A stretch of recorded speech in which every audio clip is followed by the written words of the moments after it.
continues, not just for days, but for weeks, months, years.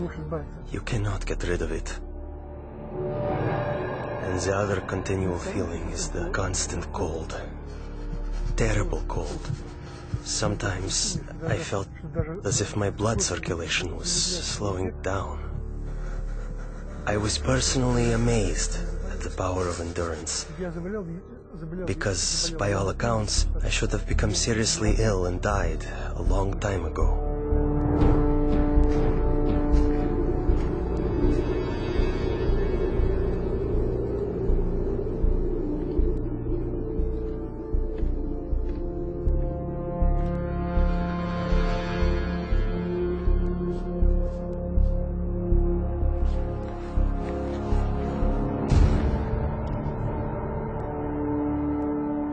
One night, I was thrown into a cell with a broken window. The KGB was determined to do an experiment and freeze me. Later they would say he broke the window in his cell and died of cold. I felt despair. I thought to myself, has God really left me? Am I really forgotten and neglected? Have my years of suffering been in vain? And in my despair, I began to pray. I usually pray silently, but this time I started to appeal to God out loud. God, have you left me? My cries were bursting from a heart literally in utter despair.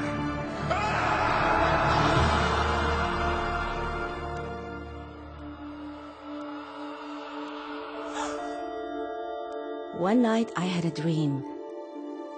In my dream, I was told to pray for Alexander.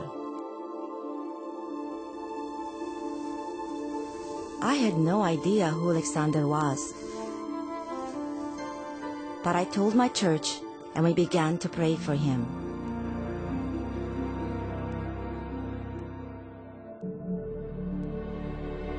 And right then, I suddenly felt a palpable physical warmth. Not the kind that comes from a heater, but like when a mother draws her freezing child to her breast and warms him with her tearful breath of compassion. It was a very living, human warmth. It penetrates you as if piercing you to the heart. And inside your heart, a spring opens up, out of which flows peace. A wonderful, magnificent, soothing peace.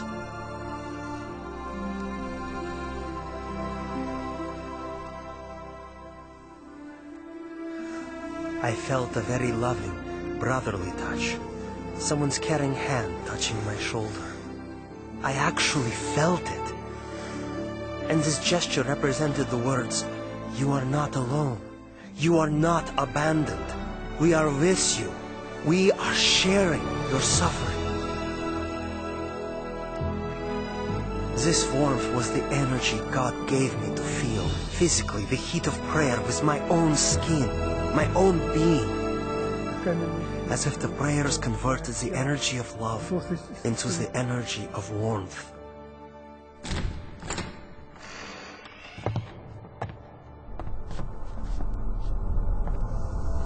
In the morning, it was a shock to my executioners.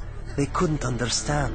I wasn't simply alive, but my temperature was the same as that of a normal person. I heard the doctor explaining to my executioners in the corridor, "This is impossible. We can't explain it." About 6 months later, we received a letter from Open Doors to pray for Alexander. And we finally found out who this Alexander was. We had been praying for 6 months without knowing anything about him. Alexander had started a Christian movement that spread across the Soviet Union. For this crime against the state, he was imprisoned to a labor camp in northern Siberia. the death sentence zone. It so happened that many people began praying for me.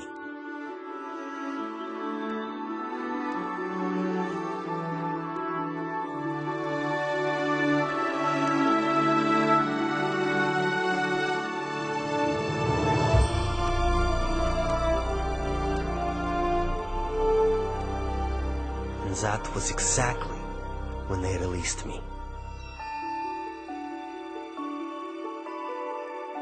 Prayer opened the prison doors, and as the gospel affirms, set the captives free.